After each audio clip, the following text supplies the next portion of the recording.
नमस्कार, जोहार। मैं हूँ श्रुति कुमारी और स्वागत है आपका दूरदर्शन के इस खास कार्यक्रम नई दिशाएं में। इस कार्यक्रम में हम आपको ऐसे किसी व्यक्ति या किसी ऑर्गेनाइजेशन से मिलाते हैं, उनसे बातचीत कराते हैं जो हमारे झारखंड में कुछ नया करना चाह रहे हैं, हमारे झारखंड को एक नई दिशा की तरफ लेकर जाना चाह रहे हैं। आज हम आपको अपने गेस्ट से मिलाने से पहले एक हॉलीवुड की मूवी है फॉरेस्ट गंप, उसकी कहानी सुनाना चाहूँगी।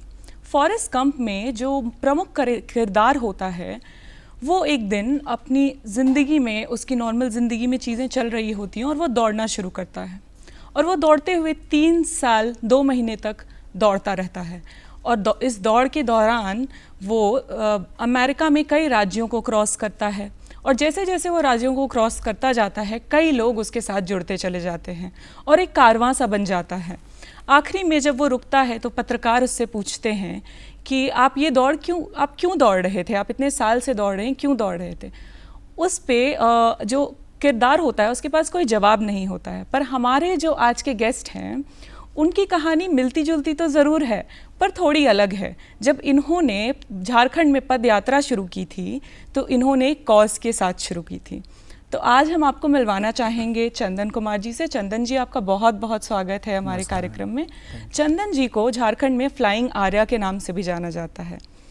तो आर्या जी, सबसे पहले तो आप हमें अपनी जर्नी के बारे में बताइए। आपने कब और कहाँ से अपनी पद यात्रा शुरू की और उसके बाद हम समझेंगे कि क्यों शुरू की आपने ये पद यात्रा। ज़रूर। सबसे पहले तो आपके जितने भी दर्शक हैं उनको नमस्कार और जोहार। आज अंतर्राष्ट्रीय योग दिवस है तो उनके भी ढेर सारी शुभकामनाएं। मैं एक बहुत छोटे से गांव से मैं आता हूं जी। जैनामोड़ बोकारो, अपने बोकारो ज़िले में ही है और 18 दिसंबर 2022 को मैंने अपनी इस जर्नी को प्रारंभ करा था जी। झारखंड के समूचे 24 जिलों में पैदल यात्रा करने के लिए। और मैंने इस कई कारणों से इस यात्रा को करने को ठानी। तकरीबन कोविड से ये प्लानिंग मेरी बन रही थी। अगर मूलतः बात करें ऑन रोड 321 दिनों में इस यात्रा को मैंने संपन्न करा। तकरीबन 5600 किलोमीटर की यात्रा मेरी इस जर्नी के दौरान हुई। जी। तो आपने करीब 5600 किलोमीटर की पद यात्रा की है 321 दिन में। जी। ये काफ़ी प्रेरणादायक है आर्या जी और हम कह सकते हैं कि काफ़ी लोग इससे प्रेरणा ले सकते हैं। पर हम सबसे पहले ये समझना चाहेंगे कि यह पद यात्रा आपने क्यों शुरू की, आपको कहाँ से इसकी प्रेरणा मिली? बेसिकली फोटोग्राफर हूँ मैं पेशे से और एक डिप्लोमा इंजीनियर भी हुआ। इस दरमियान बहुत जगहों पे मैंने घूमा, इंडिया के 15 से 16 स्टेट को घूमा। इस दरमियान मैंने बड़ी लोगों से भी मिले। महाराष्ट्र में मैं एक जगह पे जॉब भी कर रहा था। जहाँ पे भी मैं घूमने के लिए जाऊँ, टूरिज्म स्पोर्ट्स को छोड़ करके मैंने झारखंडियों के प्रति, क्योंकि मैं तो झारखंड से बिलोंग करता था, मैं पूछते थे बड़े लोग मुझसे कि कहाँ से हो, मैं बोलता था मैं झारखंड से हूँ। तो जब ये चीज़ें लोग सुनते थे, अरे झारखंड जंगल झाड़ी से उठ के आया है तो ये है वो है, मतलब ऐसा नहीं कि सिर्फ मेरे साथ ही, मैं वहाँ पे रहा, बाकायदा उन चीज़ों को जाना कि सच में ऐसा है या फिर सिर्फ मेरे साथ ये डिस्क्रिमिनेशन, ये भेदभाव हुआ। तो मैंने पाया नहीं ये है और वास्तव में बड़े शहरों में ज़्यादा है। झारखंड के जो भी बच्चे पढ़ने के लिए जाते हैं, काम करने के लिए जाते हैं, कहीं ना कहीं मतलब जो है उनके साथ ये भेदभाव जो है होता है बिल्कुल। और मुझे लगता है कि सबसे ज़्यादा इम्पैक्ट मेरे को अंडमान निकोबार जब मैं घूमने के लिए गया था वहाँ, और महाराष्ट्र में पुणे में जहाँ पे मैं जॉब कर रहा था वहाँ पे हुआ। डिप्लोमा इंजीनियर होने के नाते पुणे में मैं जब जॉब कर रहा था, लोगों ने इस बेसिस पे कि मैं झारखंड से हूँ, कई कंपनी में मुझे जॉब नहीं दे रहे थे, बट इसी बेसिस से ओनली। एक जगह पे इंटरव्यू में भी गया तो कुछ मेरे सीनियर्स थे, बीटेक इंजीनियर्स थे वहाँ पे। तो इंटरव्यू में हम साथ बैठे हुए थे। उन्होंने झारखंड नहीं बताया that we belong from this particular state, उन्होंने बताया हम नियर बाय से हैं, लाइक उड़ीसा से और छत्तीसगढ़ से। और मज़ेदार बात ये थी कि जब मैंने लास्ट में पूछा कि आपने ऐसा क्यों बताया है, तो बोला नहीं भाई, झारखंड का नाम लेते ही पता नहीं कुछ है इनके मन में, तो ये लोग सोचते हैं कि आरक्षण से पास हो गया है या फिर किसी तरीके से सरकार ने इनको पास कर दिया होगा। जंगल झाड़ी के लोग हैं, इनको पत्ता पहनना आता है, इनको क्या पढ़ना लिखना आएगा। तो वो मेंटालिटी इन लोगों ने इस प्रकार से बनाई कि हमारे जैसे जो भी युवा बाहर जाते हैं उनको जॉब मिलने में बड़ी मुश्किल होती है। अंडमान निकोबार में भी सेम है। जब यहाँ से लोगों को लेकर के जाया जाता है, चूँकि समझते हैं कि हम लोग बड़ी मूर्ख लोग हैं, ये नहीं समझते कि हम बहुत अच्छे लोग हैं। तो ये समझते हैं कि हम मूर्ख लोग हैं और इस दिशा में वो काम करते हुए बड़े कम पैसों में वो हमें लेकर के जाते हैं, हमारे लोगों को लेकर के जाते हैं। यहाँ से सिमडेगा के और गुमला लोहरदगा के इलाकों से बहुत सारे लोग वहाँ पे फंसे पड़े हैं। अंडमान एंड निकोबार में काफ़ी सिमडेगा के लोग हैं। यस। इवन वहाँ पे एक रांची क्षेत्र भी है, उसको गली कहा जाता है, स्ट्रीट है। जी। तो वहाँ पे मैंने लोगों की हालत देखी, झारखंडियों की। दे वर रिक्वेस्टिंग में कि हमें यहाँ से निकलना है, आप कैसे किसी तरह से निकलवाइए, पैसे नहीं उनके पास। तो मैंने वहाँ पे स्थिति देखी कि झारखंड के नाम से लोग इतना ज़्यादा मतलब भेदभाव करते हैं, वो मुझे बर्दाश्त नहीं हुआ। यूट्यूब जब मैं एक्टिव था 2018 से, तो लोग उस टाइम से जाना कि बहुत जगह पे घूमा भी जाता है। बिल्कुल। बहुत जगहों पे देखा है लोगों को घूमते हुए मैंने, तो मैंने अपने तरीके से उनको इनवाइट करा। उस टाइम फेसबुक में ज़्यादा ये था, तो इनवाइट करा, कोई नहीं आया। इवन बड़े बड़े, ये मैं इसलिए बता रहा हूँ क्योंकि ये आपको मैं क्लियर कर सकूँ कि मैंने क्यों किया। बहुत लोगों के मन में है मैम ये चीज़ सवाल कि क्यों ही करेगा। तो बहुत बड़े बड़े यूट्यूबर अपने झारखंड से हैं, बहुत बड़े बड़े इन्फ्लुएंसर से हैं। आप आए दिन बिहार के लोग, उत्तर प्रदेश के लोग या मध्य प्रदेश के जो भी लोग हैं, जो सेलिब्रिटीज़ हैं अपने बॉलीवुड में, यूजुअली आप उनको सुनिएगा कि हमारे बिहार का वो गाँव, हमारे उत्तर प्रदेश का वो गाँव। बट हमारे झारखंड से जो भी स्टार्स हैं उन्होंने कभी नहीं बताया।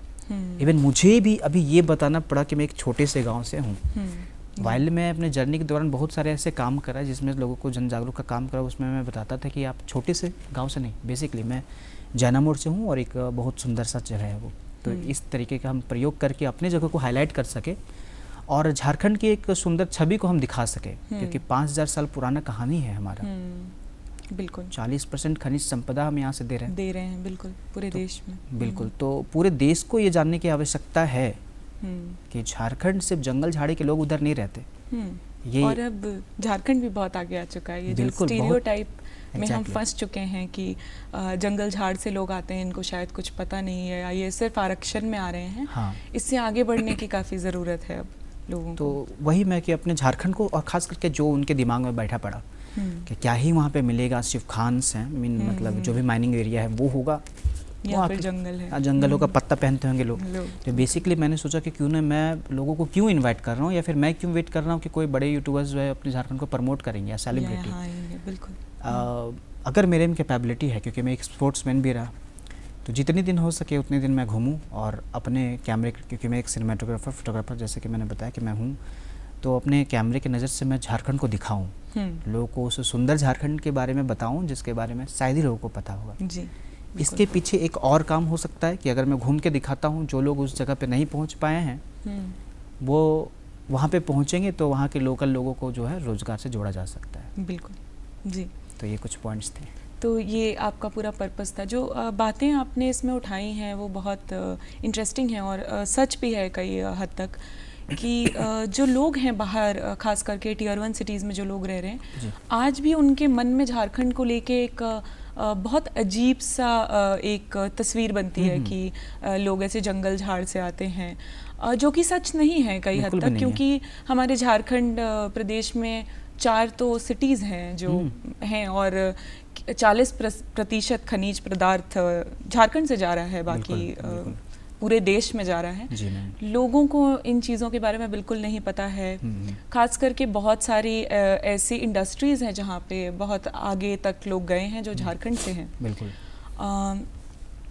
कहीं तक ये देखें तो लोग जानते हैं इन बातों को, पर ना समझना चाहते हैं ना एक्सेप्ट करना चाहते हैं। ये प्रॉब्लम है। हाँ, कि उन्हें ये एक्सेप्टेंस का प्रॉब्लम है, एक इग्नोरेंस है मन में। हाँ। कि हम एक्सेप्ट ही नहीं करना चाहते हैं कि शायद झारखंड भी इतना आगे आ गया है। क्योंकि ये प्रॉब्लम्स मैंने भी फेस करी हैं जब मैं भी बाहर गई हूँ, तो लोगों का यही सवाल होता है कि अच्छा झारखंड में भी पढ़ाई हो रही है क्या, अच्छा झारखंड में भी ये होता है क्या। तो ये बड़ा अटपटा सा लगता है कि आप कभी आओ झारखंड तो आपको पता चलेगा कि झारखंड भी बहुत आगे निकल चुका है। जी। तो आपने बहुत बेहतरीन एक प्रेरणा ली कि इस तरीके से आपने अपनी जर्नी शुरू की कि हाँ, ये जो चीज़ें हो रही हैं इसको हटाने के लिए ज़रूरी है कि मैं अपनी नज़रों से झारखंड को दिखाऊं। हाँ, बेसिकली झारखंड कितना खूबसूरत है। पहले तो लोगों ने देखा ही नहीं है जी, और लोग जो अपने मन में विचार बैठा कर रखे हैं, तो मैंने वही सोचा कि जब मैं और खास करके पैदल यात्रा करूंगा तो बेसिकली मैं 74% गाँव है हमारे पास। जी, तो उन गाँवों से मैं विजिट करूंगा तो ज़रा उनको दिखाऊँ मैं कि हम पत्ते पहनते हैं या फिर सभ्य लोग हैं। हाँ जी। ये मान सकता हूँ कि साक्षरता दर में हमारी थोड़ी कमी है, शिक्षित हैं हमारे झारखंड के लोग, उसके एग्जाम्पल मैं हूँ। इट वॉज फर्स्ट टाइम कि जब किसी ने पूरे झारखंड को पैदल चला हो। आप आए दिन देखते होंगे कि कोई साइकिल से चल रहा है, कोई पैदल भी चल रहा है, तो पूरा इंडिया घूम रहा है। बट झारखंड जैसा ऐसा जगह है जिसको आप नक्सली प्रभावित क्षेत्र के नाम से जानते हैं जी। या फिर जानते हैं जंगल झाड़ी के लोग होंगे वहाँ पे क्या ही सब, या डरते होंगे।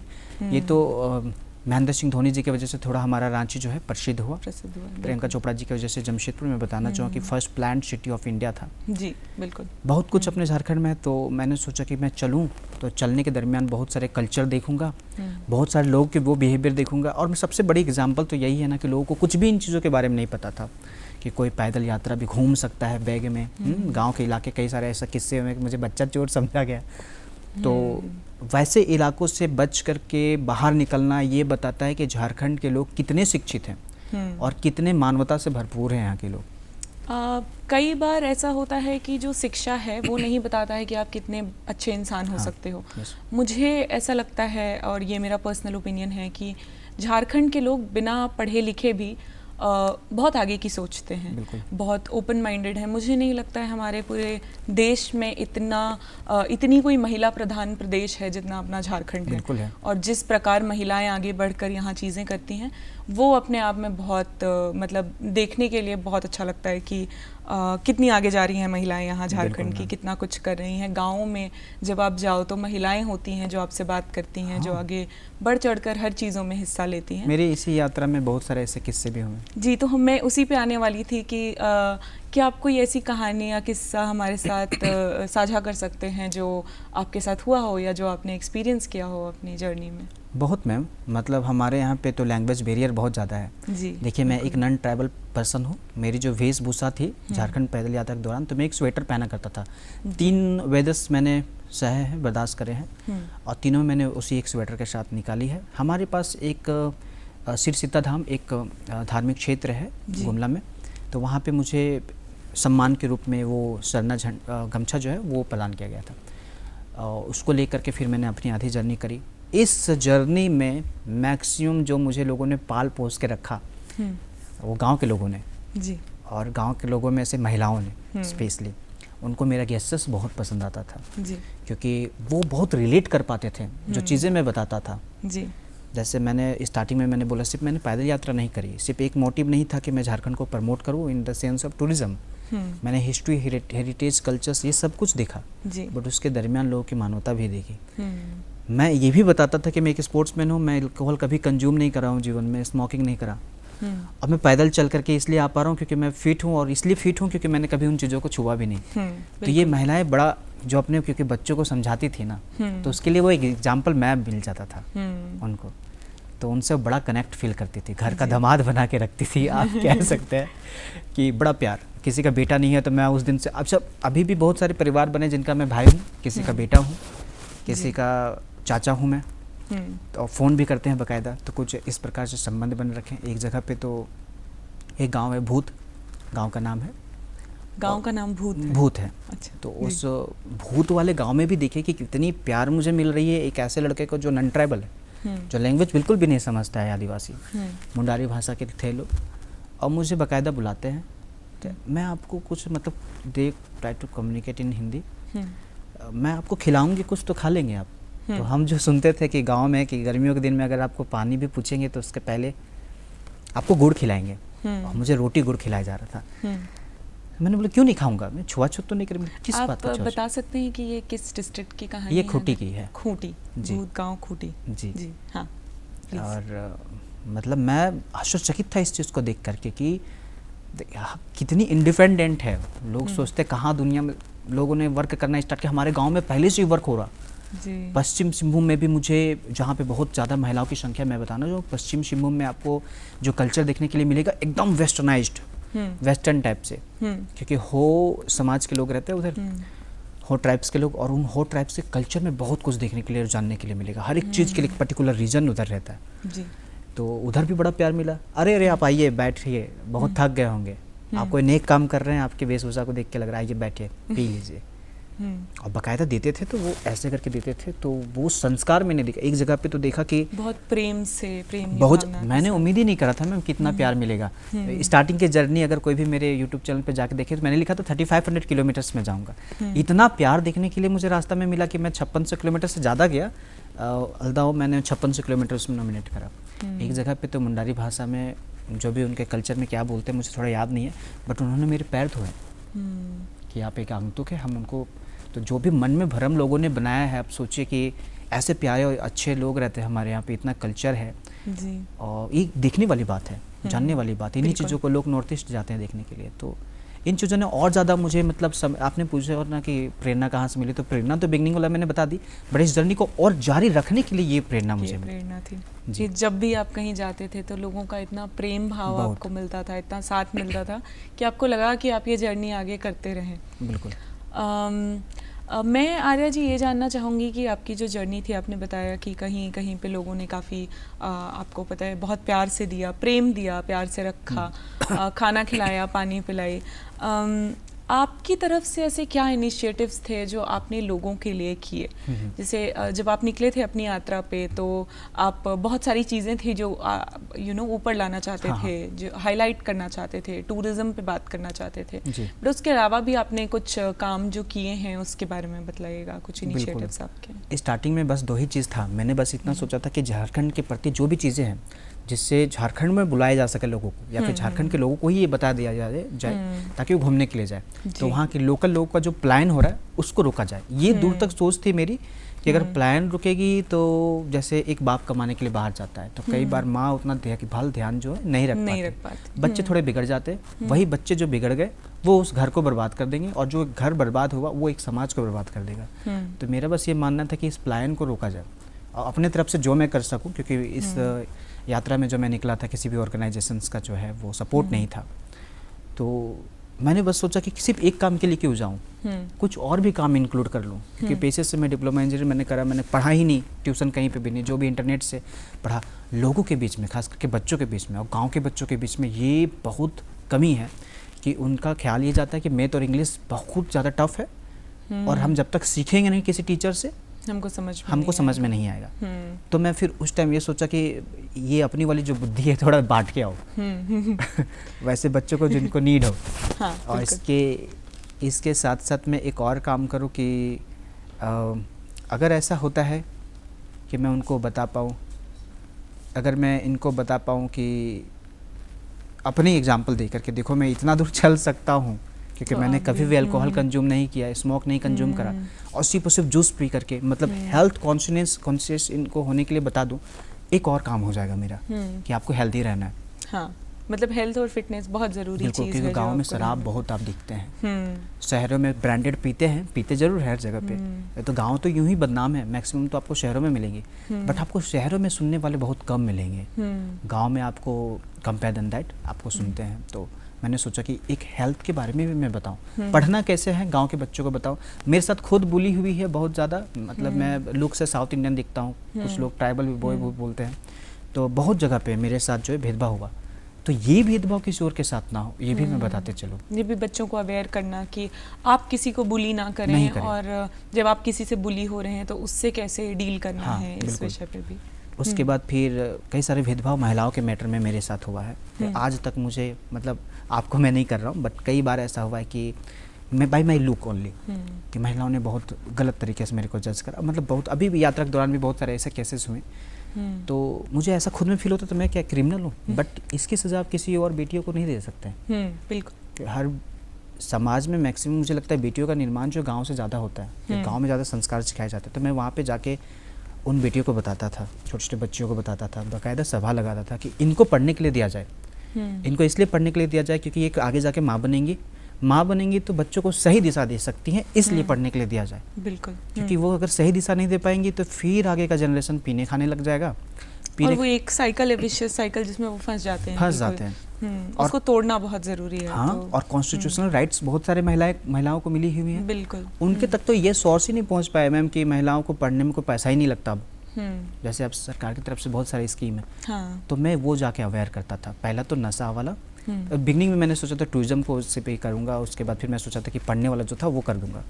फिर जैसे जैसे जाते गया मैं इन 3-4 चीज़ों को करते गया। उसके फिर बाद में मैंने एक और चीज़ को एड ऑन कर दिया कि जो पानी मिलता है मुझे पीने के लिए, उसको मैं बचा के रखूँगा।